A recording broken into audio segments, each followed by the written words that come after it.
Welcome back, friends, to 1111 for another surprise guest Sunday. Today, we have someone I have seen dressed as a pirate. I've seen her dressed like a gal from the 1880s. I've seen her dressed like a fairy, probably. I've seen her in everything because not only does she make her own costumes, she's game for all of the weird theme events we do. She has an amazing imagination, the hardest worker you will ever met, involved in a million things that we will try to touch on during this conversation. And with that, mystery guest, will you tell us who you are and what you do by day? I am TESS DE GROOT. My day job is I am a language, speech, and hearing specialist at a public school in the high desert. What we'll be discussing today is her writing. She's a prolific writer. How did you first get into writing? I've always been telling stories. I was the storyteller kid to the point where people often didn't believe me when I was telling them something that really happened. Wrote a little bit. I wasn't writing much, just did it for fun. When I was a sophomore in college, Ray Bradbury came to my college and gave a lecture. And afterwards, there was kind of a reception and meet and greet type thing with him. And it got to be my turn to have my conversation with Mr. Bradbury. And I told him that in junior high school, when I read Fahrenheit 451, it moved me to memorize many of the Grimm's fairy tales and Andersen fairy tales. And he said, how many of them can you remember? I said, I probably could give a good saying of probably maybe a dozen of them. Wow. And he laughed and he said, that's exactly what I wanted to have happen, to get stories into people's bones. And he asked me if I wrote, and I didn't. And I said it was something that I write for fun. He says, keep writing, keep writing, keep writing. So I said, okay. When I was a senior in college, I was in a creative writing group. We had to do critique groups. They were large critique groups. 3 or 4 people would be picked to read their stories, and then they'd get critiqued. And there was always somebody in the group who felt it was their job to see how many people they could make cry. Oh. They would attack the person rather than critique the writing. The graduate student who was supposed to be supervising this was supposed to prevent that from happening. He did not. I got eviscerated at one of those sessions. Oh. I stopped writing. Then I met my husband, and he's got friends and stuff in the comic book world. And we got invited to Ray Bradbury's birthday party. You're kidding. Because of these connections. And it was at a bookstore. And I went up to him, and he looked at me as he shook me. He goes, wait a minute, I know you. And he called me by name. What? I just fell over. He had an incredible memory. And he remembered almost everybody he ever had a conversation with. He knew me by name, and he remembered that he saw me at one of his college lectures, but he couldn't remember what school. Wow. I'm thinking that's pretty darn good. The next question he asked me was, how is your writing going? And I told him I'd stopped writing. And I told him why. And he looked me in the eye, and he held my hand, and he said, don't ever listen to the bastards. Just keep writing. He told me I needed to write every day. And he also made me promise that I would one day go to the Santa Barbara writing conference. I went to my first one the year before COVID and absolutely fell in love with these people. I found my writing heart home. In fact, actually, one of the teachers, I kept thinking, I know him. And then I went home and I found one of his books. So the next year I went back holding the book and said, Leonard, would you autograph this? And he just about fell out of his chair. Oh. Because I had one of his books. And I said, I've read this entire series. It was lots of fun. I have an online group that I work with that I really love. And then I've got this other group in Santa Barbara that I meet usually once a year. We all get together and have 4 days of absolutely writing heaven. Wow. And your guardian angel as a writer was Ray Bradbury. My goodness. Yeah. That's pretty inspiring. Today, I'm keeping a promise I made to Ray. He was one of the first speakers at that conference. Within the first 5 years that conference existed, he was one of the original speakers at that. This is so inspiring. But what can you tell us about your current project? What's that story about? That's The Princess of Sweetwater. It's a historic fiction, historic romance. It's a typical romance in that there are other themes going through it besides the typical love always wins theme that romance novels usually have. We've also got some things about segregation and exclusion of people, women beginning to stand up for themselves and saying, wait a minute, I'm not going to let you tell me what to do and who to marry and things like that. So it starts off with a young woman who's a princess. She's touring the United States trying to sell linen that her country makes. In what era? This is in the late 1800s. When she finds out that she's betrothed to a man she loathes, she bolts. What else is a princess going to do? And she ends up in the Antelope Valley. So that's a little area just east of Los Angeles. And she's taken the place of a school teacher that they've hired. So she never dressed herself. She's never had to cook. She suddenly finds herself having to teach in a one-room schoolhouse. And she's doing this all under the protective eye of a widowed rancher with 4 boys. Oh my gosh, talk about culture shock. Yeah. And so we have a couple of scenes where she's trying to figure things out. She has an epic battle with her corset. To me, it's one of my more comic scenes in the story. So, and then there's a second storyline going on. She has a gentleman who is a distant cousin, originally was brought in as her tutor when she's a small child. And then as she grows, becomes her personal secretary. He's very devoted to her. He has made a promise to her when she was a small child that he would always find her. This running off and becoming the school teacher is not the first time she has decided, I'm going to go someplace I'm not supposed to go. He always searches and finds her. And so you've got the second story of Fernando looking for the princess. What was the inspiration for the story initially? To be honest, it was so long ago, I don't remember. I think the original draft of the story was probably written 9 or 10 years ago. This actually started off as a NaNoWriMo novel. And tell people what that is who don't know. Okay, NaNoWriMo is National Novel Writing Month. Every November, and people are challenged to write 50,000 words in 30 days. First draft of a novella. You've been involved with Nano for a while, haven't you? Yeah, I got involved in Nano. It started in 1998, I think. And I think I started getting involved in it was like 2000 or 2001. I was a municipal liaison, which basically meant it was my job to herd the local cats, to try to encourage everybody to keep writing, gathering everybody in for write-ins, which is basically you all show up at the same location and everybody's writing. There's no conversation going on unless you've got a question. I currently am not involved with them, but I think as a participant, it's a good program if you want to get the encouragement. Is there any sort of message or feeling you want readers to leave with after they read The Princess of Sweetwater? Everybody's going to take something different away. Some people are going to read it as a straight romance and they're going to get the ending and go, the guy got the girl. I mean, that's a given. You have to have that. Others might be inspired by, at that time, schools were segregated. One of the things that I mentioned in the story is the state law at that time in California was children between the ages of 6 and 15 had to go to school. That was state law. They had to go to school. Schools could be segregated upon racial lines if the community could afford to run 2 separate school systems. A lot of the smaller towns either would group together and there was actually a boarding school in Lancaster at the time that I'm writing this story. And so families could send their kids to that, but their kids would only be home on the weekends and holidays. And so some of the smaller ones were starting to open their own local schools, so they didn't have to do that at this point. So there's that kind of thing is what was going on, the different attitudes toward race at that time. And they might come out with a better understanding of it. The interesting part is a lot of my information I got was actually from the Museum of African American History that's in Los Angeles.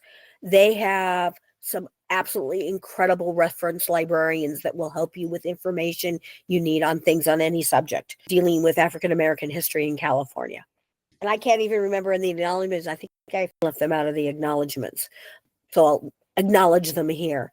There were so many people that helped me get through this thing. There's also things of an amazement of the technology that was available at that time. She's being dragged back to her home country on a sailing ship. How does Hiram, our male protagonist, how does he get there before she does? And actually how that little bit of twist in the story comes up was actually given to me by one of my high school students. Oh my gosh. I'm stuck. They're being pulled apart. And I'm thinking, I can't end a romance story on this note. How do I fix it? And one of the kids said, well, it's the age of steam power. If he takes a train across the country and then a steamship across the Atlantic, he probably would get there before her. And I looked it up, and sure enough, if you timed it right with catching of the ships and stuff, you could get from California to Europe in about 4 to 6 weeks using steam power. Using a sailing ship, which then requires you to go all the way down and around the Cape and across the ocean, that would take 3 to 4 months. Doing the research for that was a lot of fun. It's like going, okay, what's the timing and all the stuff? Bugged a lot of people at museums doing this. Now, how did you choose the Antelope Valley? One of the things I learned, if anybody lives in the Southern California and they have never been to the Antelope Valley Alfalfa Festival and Fair, which is held usually in August or September, it is absolutely incredible. It's a beautiful fairground, but on the grounds of that fairground is the Antelope Valley Historical Society's museum. You can only visit it when the fairgrounds are open. And there were cattle ranches in the Mojave Desert since Spanish time. When the Mojave was still river, which is now mostly running underground, was mostly surface water, there was a lot of ranching and farming going on in basically a desert area. There's still almonds, peaches, alfalfa, onions are still being grown. On the other side of the Mojave Desert where I live, which is considered the Mojave River Valley, it also had cattle ranches. We actually still have a little bit of a remnant of a cattle ranch in Victorville. Cool. It was also a dude ranch. It is also where Citizen Kane was written. Kemper Campbell is also where another writer actually grew up. She grew up on the ranch. So that particular ranch is associated with a significant amount of writers. You're involved in so many cool things, more than anybody I've ever met. Can you tell us some about your other activities and make sure you include the museum? Well, when I'm not working and not writing, one of my things to do is I volunteer at the Villa Montezuma. It is a Queen Anne, 1887, built for Jesse Shepard, who was a concert pianist, a writer, and a spiritualist. And the house was built specifically for him and gifted to him. I go once a month, sometimes more often, and I volunteer. And I'm one of the docents, and I take you through the house and show you what the house is. I'd actually been in love with that house since I was 5. We actually lived a few blocks from the Sherman Heights Historic District. It's in San Diego. It's just north of, actually not north, it would be east of downtown. We would drive down to what is the airport, which is Lindbergh Field. My dad worked at a place down right next to it. I went past this house. At that time, it was still in private hands. And I looked at this house with its gargoyle and its dragons and went, this is a fairy castle. Oh, cool. And so the little girl in me is screaming bloody murder that I actually get to be inside my fairy castle. Other things I do, I've been active with Girl Scouts, 10 teas whenever I can. You actually make the costumes you wear, these gorgeous gowns. Yeah, I've gotten involved with the Costume College, which is done by Costume Guild West every year. And it's a lot of fun. You get to go in and they talk about different things about the history of different styles of clothes and different techniques and stuff. I've made a Regency dress. I've done Edwardian dress. I've done late Victorian, so 1880s, 1890s stuff. I've done one bustle dress. Did not take into consideration that the pattern was made for someone taller and the overskirt needs to be fixed now because the front of it is hanging around my ankles instead of my knees. which I find really amusing. And I didn't notice it until I saw a photograph of me in it. And it was like going, oh, that needs to be fixed. Because nobody said anything to me. Well, because we're all blown away by the artistry. Your costumes are gorgeous. And then next, this summer, my big summer project is I'm going to do a mid-Victorian period dress. So Civil War period, and it's going to be an emerald green. And the color itself is significant. In the middle of the century there, we started getting aniline dyes, artificial dyes. And there was 2 out there of the shade of green. One of them was called Parisian green, and it was a gorgeous shade of green, and everybody fell in love with it. It was used in clothing manufacturing. It was used in artificial flowers. It was used in wallpaper and upholstery fabrics. Problem is that beautiful green came because one of the main ingredients was arsenic. Oh, yeah. Now it gets called arsenic green. Any museum that has a arsenic green dress, often on display, it will be in an airtight display case because it is still sloughing off arsenic gas. Wow. There were a lot of things in the Victorian period that would kill you. It was amazing that the death toll for children under the age of 13 was 1 out of 4. Basically, the problem with the arsenic really didn't come until they did a story about a young woman. Her job was to dust the leaves for artificial flowers that were going to be used in hats and dresses with this green powder. She started to get sores and her eyes turned green. And when they did her autopsy, her internal organs had turned green. People suddenly decided, maybe we don't want that shade of green anymore. Oh my gosh. I mean, even Queen Victoria had a Parisian green dress. So I'm doing the dress as part of one of the things that I've started doing, and I'm going to get to do more often now that I'm retiring from the teaching gig, is being able to do lectures. Like I'm going to be doing a lecture in August about cattle ranches in the Mojave Desert. I've been asked to speak to a retired military group. So I'm looking at the topic and I realized at the Villa Montezuma, Jesse Shepard's cousin was Benjamin Grierson. He was a music teacher who at the end of the Civil War was a general. And then after the war, he was made the commander of the unit of Buffalo soldiers that were stationed here in the Southwest and Southern California. His son also became a military officer, and his wife traveled out here. So I'm thinking, we're going to do a story about military from the point of view of Benjamin Grierson's wife, because I found 2 different books about her, and I need to collect them from the library shortly. I'll be doing a lecture on that. Going to be working on a lecture about arsenic green.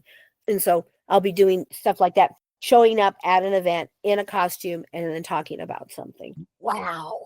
So cool. With all the meaningful work that you do, what would you say when it comes to writing is the most fulfilling aspect? Having it done. And actually, the reality is that good books are not written, they are edited into existence. I put more work into editing a book than I do into writing the story. Because let's just face it, the first draft is always, as attributed to Mr. Hemingway, all first drafts are shit. And I don't know if Mr. Hemingway actually said that or not, but it sounds like something he would have said. Yeah. Exactly. With that in mind, what would you say is the biggest challenge when it comes to writing? For me, it's going back and making sure that the emotions that I'm intending are coming through, the feelings of the point of view character. Most of my stories are written in what we call third person limited, meaning I'm in somebody's head, speaking in third person. So I'm using he and she. I'm really in their head. So you're feeling their emotions, you're feeling their thoughts. And if I can make myself cry or laugh, then I can get my audience to cry or laugh. That was going to be my next question. Do you ever cry or laugh when you're editing? Yes, I do. It's like I go through the scene, and if I start giggling, I had a short story that I was writing, and at one point one of the characters dies and I'm blubbering, and my husband comes in and says, "Why are you crying?" And I said, "She died." And he goes, "Yeah, you killed her." Well, And that's the truth. There is the meme that's out there that goes, "Oh, I'm really starting to like this character." And now they're dead. I don't kill off a lot of characters. I don't make a habit of that, particularly in writing historical romance. Not a good thing to kill off too many characters.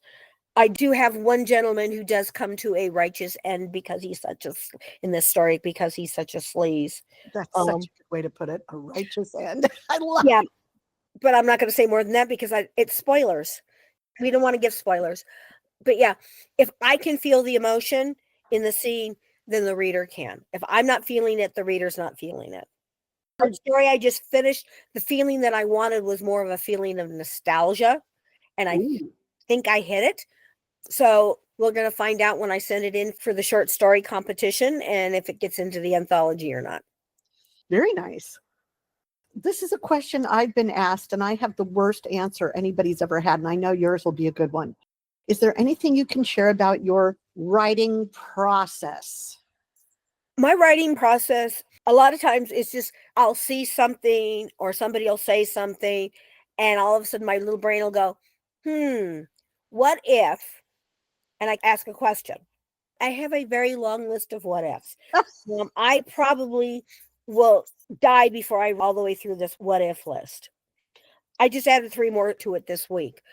But I start with that. And then there's 2 types of writers. There's what they call intuitive or discovery writers. Sometimes they call them pantsers, which is actually a NaNoWriMo term that has managed to leak into the general writing community. And then there's the plotters who write everything out. And I took a class with James Patterson, and I did an outline for him for his writing story. It was so detailed. There was at least a sentence for every single scene in the book. The outline was like 25 pages long. I don't do outlines like that. I haven't decided if I'm going to go back and work on that story or not. I like the story, but the outline is so detailed, it's kind of like I feel like I've already told the story. Right. I'm what they call a combination or a plantser. I do some discovery writing, and some of my outlines are really loose.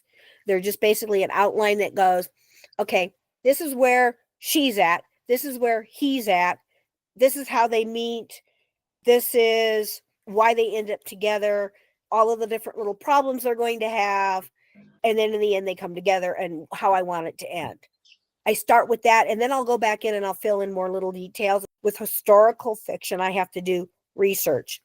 I have to have enough historical accuracy that the story is plausible. Now, I can play with things. Princess of Sweetwater. Sweetwater is a fictitious town. It is a combination of 2 little tiny towns that are in the Antelope Valley, Pear Blossom, and a little town that is called Sweetwater that's in the mountains. And then there's another little town that's called Yano. You blink, you miss it. It's how tiny it is. I took some bits of history from that one. I set it in a position that's kind of near where they're at. And then what that does is, by it being a fictitious town, it frees me up to play with the history, to play with the layout of the town, where if I actually used Pear Blossom, I would be stuck with what were their roads, what was in that town in the year the story takes place. So it gives me a little more flexibility on it. It's fiction. If I wanted it to be 100% accurate, then I would be writing nonfiction. So I've got that outline. I put my historical notes in there, and then I start writing, and I keep referring back to the outline, and then something will happen and I'll go, you know what? I'm going to go in this direction instead of that direction that I had on the outline. And then I go back to the outline and I add the new direction. Wow. That's If fascinating. I've written something that's from the old part, I don't throw it out. I save it. I keep everything I write because sometimes I end up using it in another place. Like with Princess, there is a prologue. It's 2 scenes that set up the princess's relationship with Fernando. And that prologue, those were originally flashbacks. So I pulled them out because they were slowing the story down. But then I looked at them again and realized in the first chapter, she threatens to take off and play tourist. And he goes, you know what'll happen? And she goes, yes, you'll come looking for me. You will come find me. And he goes, in 14 years, I've never broken that promise. I had to somewhere give people where he makes that promise to her. So that's one of the scenes. That got reused in another spot. I might have saved it and used it in another novel with different characters. Are you going to be expanding on the world surrounding Sweetwater, or is this a one and done with the Princess of Sweetwater? This is it. There's no sequel for this. I like the way that I've got it ended. It wraps up. There's no opening in it for anything else to happen. There aren't any loose threads that haven't been dealt with. So what are you working on currently? Well, besides the couple of short stories for competitions, I'm going back and pulling out a story that takes place in New Mexico that was inspired by a photograph of a girl on a pinto horse. For the story takes place, in this case, the towns are the actual towns. They're not fictitious towns, though the ranch is. I lived there in this area for 2 years. I've gone back and actually walked the area where the ranch is going to be to try to get an idea of what the terrain would be for this ranch. And so now I'm taking that and going back and revisiting the story. I've got bits and pieces. I have the opening. I have some stuff that happened in the middle of the story. I kind of sort of have the end of the story, but none of it's connected to each other. So I have to go back and redo the outline and figure out what I'm doing with the scenes that I've got on it. And when will that be set? In what era? That is going to be in the 1890s. There's going to be references in it that it's soon going to be 1900. What kinds of miracles are going to happen, and then wondering about what's coming up in the next century. And will that be an historic romance as well? Yes. There may or may not be a murder mystery involved. This is one of the few books where I've got, I'm really starting to like this character, and oops, he's dead. You'll have to get the story and see who it is. Oh, okay. I'm not going to tell anybody because that's spoilers. Yeah. And besides that, in the process of writing it, that part of the story might change. Exactly. Is there any just huge behemoth project you've had on the back burner for years and years and years that you've just been dying to bring to fruition, but it just hasn't happened yet? I'm thinking back on what's on that list that I keep putting off and stuff. I think I really want to go back to that outline I did with the writing class with Patterson. That story is going to take place in the 1920s. And where will that be set? It's going to be set in the Midwest. The protagonist is a gentleman, a Native American artist. He gets some, how shall I put it? Shotgun wedding's going to happen. Okay.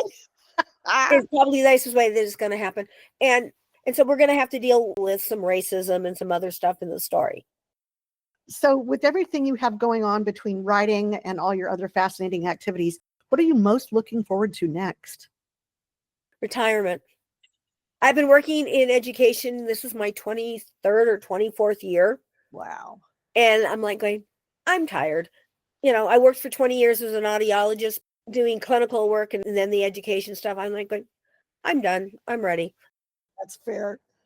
If you were describing the Princess of Sweetwater to somebody else, not as yourself as the author, what would you say about it to somebody if you were speaking as a fan?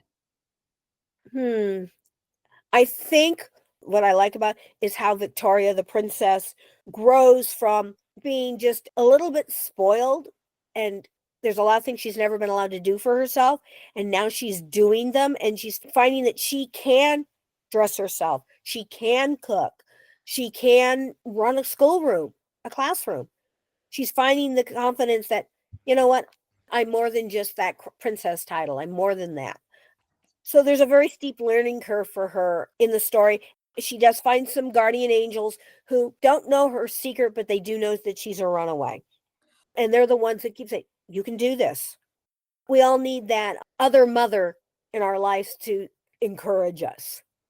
Do you have a favorite character in the book? I think my favorite character is Fernando. I think he's going to be mine. I've been waiting to read it. I'm going to read it before your book launch. I'm really excited about the corset scene. I know I'm going to love that one. It's going to be a hoot. One of the things that I really like about Fernando is that he truly, truly cares about Victoria's well-being. And he's probably, at least as far as the principality she's coming from, he's probably really the only one who does. He's been more of a father to her than her own father, who's the prince of the principality. He's been her teacher, her protector, the angst he goes through when this time it takes months to find her instead of just a few hours. And when he does find her, the choices he has to make to continue in that role, for me at least, it's heartbreaking, the decisions he makes. Because there's this idea of when you're born into the aristocracy, there are certain rules that you have to follow, regardless of your feelings. Loyalty to the state versus loyalty to yourself. Well, I'm glad you warned me because I'm a crier. Based on the little I read already, Fernando was the one that I was gravitating towards. So I will be prepared for whatever he goes through. Is there anything that you would say to other folks who are busy like you, but their heart is in writing, but they just think they can never pull it off? What sort of encouragement would you give them like you have received in your career? Well, one of the things that I've learned is I have to carve out time every day. So if it's, getting up an hour before everybody else in the house does, to give yourself an hour to 45 minutes of peace and quiet. I actually have a sign on my door that says, "Quiet, please, novel in progress." When that's visible, people know to leave me alone. There have been times when I'm really in deep, then I will put a sign on the door that says, "Do not interrupt me unless the house is on fire, you've broken a bone or are bleeding, or the TARDIS has landed." That made my day. I'm a Whovian, so thank you. Yeah. Oh my gosh. Well, Tess, I cannot thank you enough. I am so excited about this book, and I'm just so impressed by everything you do. You're just such an inspiration of what it's like to lead a full life and really carpe diem, just get the most out of life. And I just love hearing about everything you're doing. And I will be very much looking forward to not only reading the book, but getting to celebrate the launch with you at the release party. So with that, is there anything you want to say in closing? For me, the writing is a roller coaster ride, and I hope that when you're reading the book, you join me on that ride. Strap yourselves in, everyone.